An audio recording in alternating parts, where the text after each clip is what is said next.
Hello, मेरा नाम है धीरेन्द्र सिंह और आप सभी का स्वागत है आपके अपने चैनल पे। आज की हम इस वीडियो में जो बात करेंगे, issues in corporate governance practices in India. Corporate governance की काफी हम वीडियोस ऑलरेडी बना चुके हैं। अगर आपने नहीं देखी अभी तक तो corporate auditing and corporate governance की आप प्लेलिस्ट में जाइए। वहां पर आपको सारी की सारी वीडियोस मिल जाएगी ऑडिटिंग कॉर्पोरेट गवर्नेंस के लिए। वहां पर आपको बहुत सारी वीडियोस मिलेगी, लेकिन आज की वीडियो का जो टॉपिक है वो टॉपिक है कि कॉर्पोरेट गवर्नेंस में क्या क्या ऐसे इश्यूज है जो कि इंडिया में बहुत ज्यादा कॉर्पोरेट गवर्नेंस को परेशानी करती है होने में। कॉर्पोरेट गवर्नेंस बहुत फायदा देती है, ये हमें पता है, बट ऐसे कौन कौन से इश्यूज है जो कि हमें समझना पड़ेगा जिसकी वजह से कॉर्पोरेट गवर्नेंस अच्छे से नहीं हो पाती है। तो वही आज की वीडियो का टॉपिक है। चलिए बिना कोई देरी के फिर स्टार्ट करते हैं।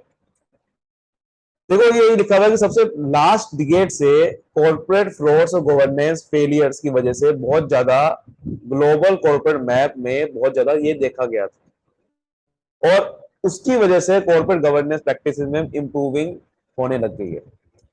इंडिया जब से लिबरलाइज हुआ था, इंडिया जब से आजाद होने लग गया था, जब से उन्होंने एंट्री बैरियर्स खोले अपने कंट्री के अंदर, तभी से कॉर्पोरेट गवर्नेंस प्रैक्टिस स्टार्ट हुई।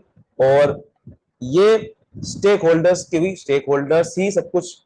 एक्चुअल में कोई भी कंपनी हो, वो स्टेक होल्डर्स के इंटरेस्ट के ऊपर काम करती है। तो कॉर्पोरेट गवर्नेंस स्टेक होल्डर्स के लिए की जाती है। तो इसलिए सभी की प्रायोरिटी बन गई कि भाई स्टेक होल्डर्स के इंटरेस्ट को टॉप पे रखना है।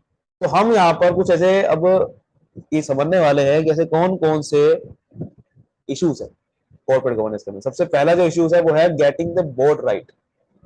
हम ना बोर्ड ऑफ डायरेक्टर्स को ही सही अपॉइंट नहीं कर पाते हैं कभी कभार, जिसकी वजह से कॉर्पोरेट गवर्नेंस में प्रॉब्लम आ जाती है। तो कॉर्पोरेट गवर्नेंस सबसे बड़ी प्रॉब्लम आ जाती है कि हम अच्छे तरीके से, सही तरीके से हम ये नहीं डिसाइड करते कि एग्जीक्यूटिव डायरेक्टर कौन से हो गए, नॉन एग्जीक्यूटिव डायरेक्टर कौन से हो गए। क्योंकि आपको पता है कॉर्पोरेट गवर्नेंस आजकल नॉन एग्जीक्यूटिव डायरेक्टर ज्यादा करते हैं कि एक वुमेन डायरेक्टर होनी चाहिए। ठीक है, there is no doubt that a capable, diverse and active board would to large extent improve corporate governance standards of a company.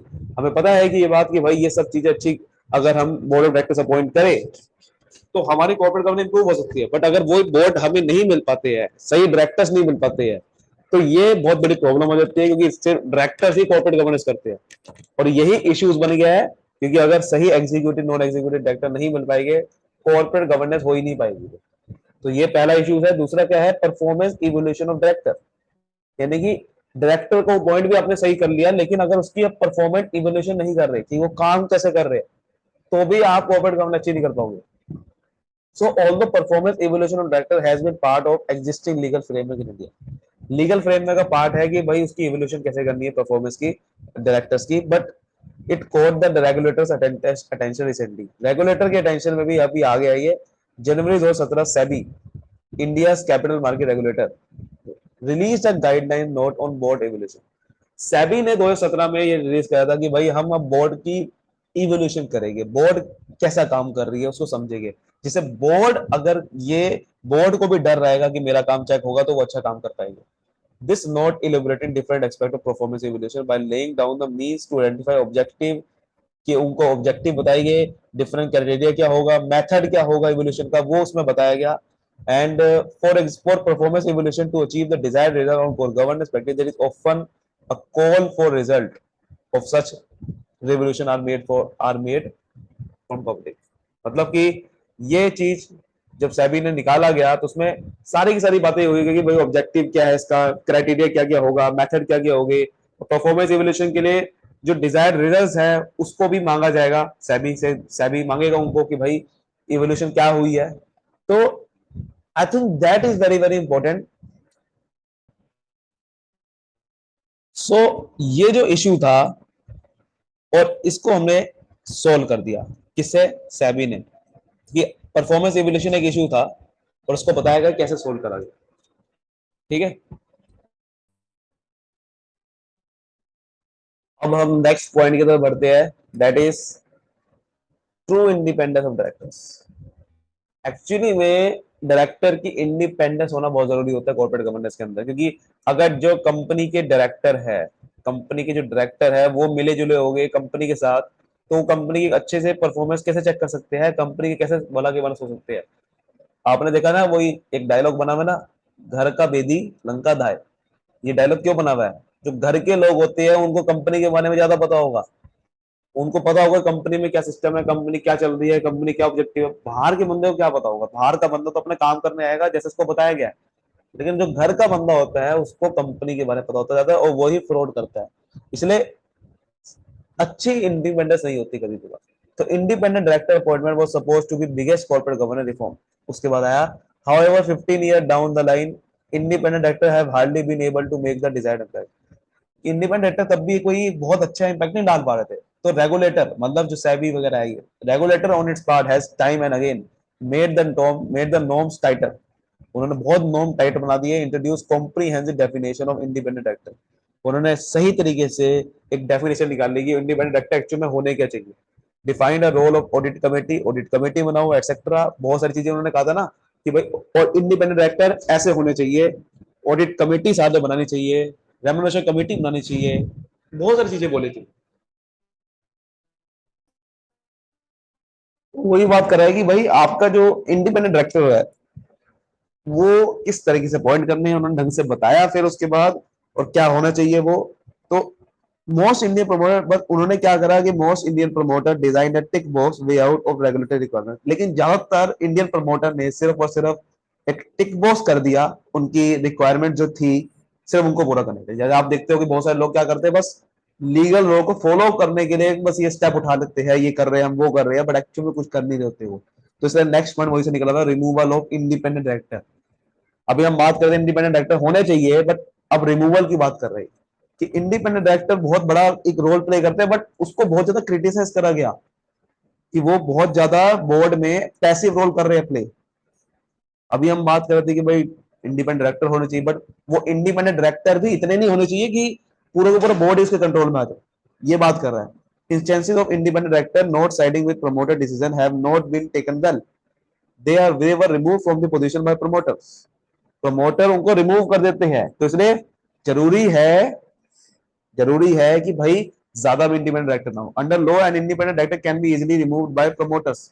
तो इन्होंने रूल बना दिया कि प्रमोटर्स या मेजॉरिटी शेयर होल्डर्स उसको इजीली रिमूव कर पाए, जिससे ऐसा ना हो कि भाई सारा कंट्रोल इंडिपेंडेंट डायरेक्टर के हाथ में आ जाए।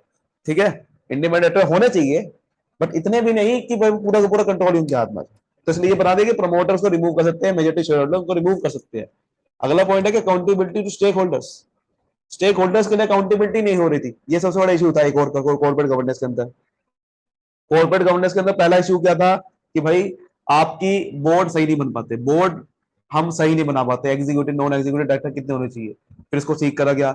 दूसरा इशू था कि परफॉर्मेंस इवोल्यूशन नहीं हो पाता, वो सैबी ने ठीक करा गया उसको। सही इंडिपेंडेंट डायरेक्टर नहीं हो पाते, उसको भी ठीक करा गया। रिमूवल नहीं हो पाता, रिमूवल ठीक कर दिया। अब वो अकाउंटेबिलिटी नहीं कर पाते स्टेक होल्डर्स के लिए, अपने बारे में ज्यादा सोचते हैं।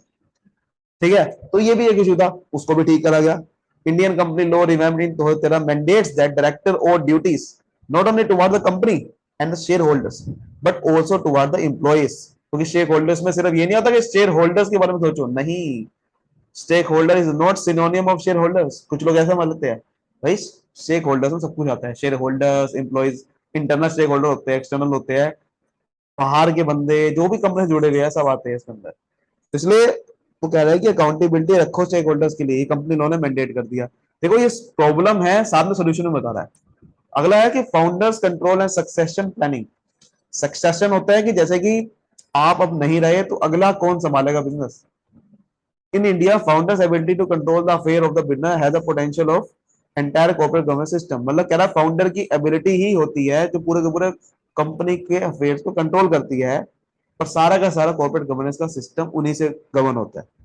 Unlike developed economy in India, identity of founder and the company is often merged। क्या होता है कि हमारे यहाँ पर कंपनी में फाउंडर और कंपनी मर्ज हो जाते हैं, बट आपको पता है कंपनी में एक प्रिंसिपल होता है सेपरेट लीगल एंटिटी प्रिंसिपल, जहां पर कंपनी का फाउंडर अलग है, कंपनी को अलग माना जाता है, अलग कंपनी का फाउंडर को अलग माना जाता है। The founders, irrespective of the legal position, continue to exercise significant influence over the key business decision। कह रहा है कि हमारे यहाँ पर क्या होता है कि फाउंडर ही पूरा का पूरा रोल प्ले करते हैं, सारे बड़े बड़े डिसीजन वही लेते हैं, जिसकी वजह से and fail to acknowledge the need for succession planning. वो ये नहीं समझ पाता है कि अगर वो नहीं रहे तो कौन संभालेगा बिजनेस। यानी कि यहाँ पर ये कह रहा है कि जो फाउंडर होते हैं वो ही सारा का सारा बिजनेस संभालते हैं, बट बाहर की में ऐसा नहीं होता। बाहर की कंपनी में क्या होता है, डेवलप इकोनॉमी में अपना बिजनेस कोई और संभालता है, तुमको ये डर नहीं होता कि अगर मैं नहीं रहा बिजनेस के अंदर तो कौन संभालेगा? क्योंकि लेकिन अगर आप ही संभाल रहे हो बिजनेस तो आपको ये डर रहना चाहिए ना कि भाई अगर आप नहीं रहे तो बिजनेस संभालेगा कौन? तो उसकी ये प्रॉब्लम है बहुत बड़ी वाली, ठीक है ना। अब ये प्रॉब्लम है, सोल्यूशन क्या है कि वो बाद में उन्होंने मिलके आए और ये सोचा कि हमारे यहाँ पर जो फाउंडर है, यानी कि जो फैमिली वाले ज्यादातर बिजनेस चलाते हैं, वो बंद हो और हमें एक सक्सेशन प्लानिंग करनी चाहिए। ये उन्होंने सोचा और तब जाके हमारे यहाँ पर बदलाव आया और तब जाके सब चीजें ठीक होने लगी। ठीक है, बात समझ में आ रही है? उसके बाद है एग्जीक्यूटिव कंपेंसेशन, यानी कि मैंने आपको ये चीज, ये बहुत सारे मैं आपको बता भी चुका हूँ। इसमें कई सारे प्रिंसिपल्स बने हुए हैं, कोर्स बने हुए हैं कि भाई कंपनसेशन जो एग्जीक्यूटिव डायरेक्टर्स होते हैं, यानी जो डायरेक्टर्स की कमीशन होती है, वो सॉरी उनकी रेमुनेशन होती है, वो एक अलग से डिसाइड होनी चाहिए। एग्जीक्यूटिव कमीशन स्पेशली ये बहुत बड़ा इशू था man, subject to share holder accountability, क्योंकि शेयर होल्डर चाहते हैं कि भाई कंपनी में, क्योंकि कंपनी को गवर्न कर रहा है सारे डायरेक्टर, अब वो अपनी कमीशन अपनी रेमुनेशन ज्यादा न रख ले, तो इसलिए companies have to offer competitive compensation.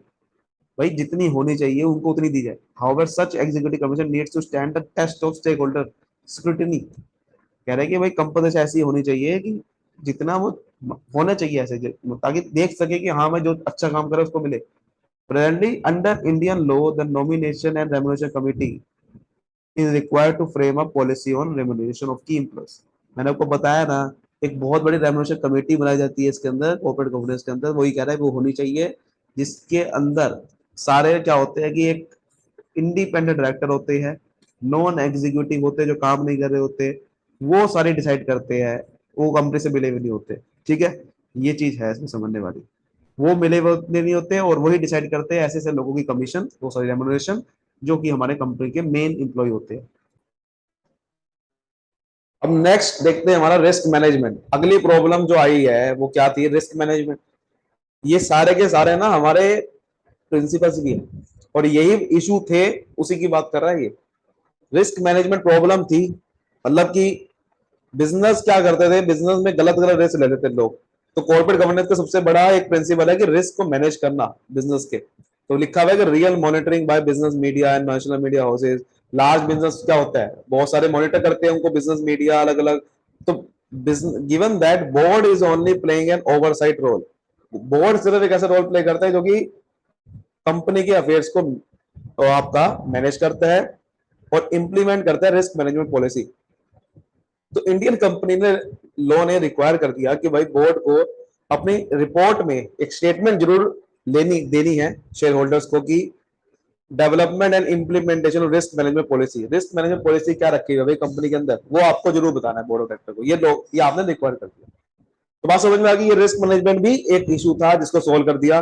फिर अगला इशू था प्राइवेसी एंड डाटा कलेक्शन, कि प्राइवेसी कैसे करेगा भाई, जो कंपनी का डाटा है वो लीक ना हो जाए, डाटा प्रोटेक्शन कैसे करा जाए, वो भी एक जरूरी इशू था, उसको भी दूर कर दिया प्राइवेसी वाले पे डाटा कलेक्शन में। In this area digitization, digitization से क्या होता है कि आपका डाटा सिक्योर रहता है, लीक नहीं हो सकता। And sound understanding of fundamental cyber security must be expected from every director. हर एक डायरेक्टर से एक्सपेक्टेड है कि भाई वो साइबर सिक्योरिटी करे। The board must assess the potential risk of handling data and taking steps to protect. Board को ऐसा स्टेप लेना चाहिए जिससे वो डाटा को प्रोटेक्ट करा जाए, मिसयूज ना करे। The board must invest a reasonable amount of time and money in order to ensure a goal. Board को एक टाइम इन्वेस्ट करना चाहिए, मनी इन्वेस्ट ताकि डाटा को प्रोटेक्ट करा जाए। ये भी इशू था, ये बोर्ड ऑफ डायरेक्टर सोल्व कर दिया। जो लास्ट इशू था वो क्या था? बोर्ड अप्रोच उस कॉर्पोरेट सोशल रिस्पॉन्सिबिलिटी। आपको याद होगा ये एक प्रिंसिपल भी है, सीएसआर एक जरूरी होता है, कॉर्पोरेट सोशल रिस्पॉन्सिबिलिटी। अभी हमने सारी बात करी स्टेक होल्डर्स की, risk management, privacy, data collection, compensation होनी चाहिए सही, फाउंडर का कंट्रोल ज्यादा नहीं होना चाहिए, मतलब फाउंडर कंट्रोल, सक्सेशन प्लानिंग करे वो। अब बात कर रहे हैं कि सोसाइटी का भी ध्यान रखे कंपनी। ये भी एक बहुत बड़ा इशू था। कंपनी ये ना करे कि अपने चक्कर में सोसाइटी को भूल जाए, तो कंपनी को सीएसआर कमेटी जरूर बनानी चाहिए। ये रिक्वायर करा इंडियन कंपनी ने कहा ये रिक्वायरमेंट है कि सीएसआर कमेटी बनेगी। This committee frame a CSR policy, ये सीएसआर पॉलिसी बनाएगी और रिकमेंड करेगी सीएसआर एक्टिविटी क्या होनी चाहिए। Company are required to spend at least 2% of the average net profit of the last 3 years। पिछले 3 सालों के नेट प्रॉफिट में से कम 2% आपको ये स्पेंड करना है कहां पर, सीएसआर, सोशल रिस्पॉन्सिबिलिटी के लिए फॉर कंपनी। वो अब तक फेल कर गई तो कंपनी को डिस्क्लोज करना पड़ेगा रीजन इन्वेस्टर बोर्ड रिपोर्ट में कि भाई ऐसा क्यों करा आपने, क्यों नहीं दिए 2%। तो बात समझ में आ रही है? ये सारे पॉइंट है जो कि बेसिकली आपके प्रिंसिपल्स भी है और ये इशू थे। तो इशू की जो हमने बात करी, बेसिकली यही बात करी कि पहले कॉर्पोरेट गवर्नेंस में क्या क्या इशू आ रहे थे इंडिया के अंदर और उसको कैसे दूर करा गया। कि बोर्ड सही नहीं हो पाता था, बोर्ड का स्ट्रक्चर सही नहीं हो पाता था, उसको दूर करा गया सही। उसकी डायरेक्टर की इवोल्यूशन सही नहीं हो पाती थी, बोर्ड ऑफ डायरेक्टर परफॉर्मेंस क्या चेक करे। इंडिपेंडेंट डायरेक्टर कैसे सही लाया जाए, फिर इंडिपेंडेंट डायरेक्टर में प्रॉब्लम आ गई थी, उसको रिमूवल की प्रॉब्लम भी लाई गए, रिमूवल कैसे करे उसका। स्टेक होल्डर्स की तरह अकाउंटेबिलिटी रखने का प्रॉब्लम थी, उसको दूर करा गया। फाउंडर का सारा रोल था तो फाउंडर को दूर करा गया, सक्सेशन प्लानिंग करो। उसके बाद डायरेक्टर की रेम्युनरेशन कैसे डिसाइड कर जाए, रेम्युनरेशन कमेटी बना दी। रिस्क मैनेजमेंट बहुत जरूरी है, जिससे कंपनी कम से कम रिस्क ले। प्राइवेसी डाटा कलेक्शन होना चाहिए, जैसे भाई बोर्ड को टाइम लगाना चाहिए कि डाटा को प्रोटेक्ट करने में। बोर्ड को सोशल रिस्पॉन्सिबिलिटी रखनी चाहिए, एक सीएसआर कमेटी बनाओ और 2% कम से कम पिछले 3 साल के नेट प्रॉफिट में कम से कम 2% आप स्पेंड करो सोसाइटी के लिए।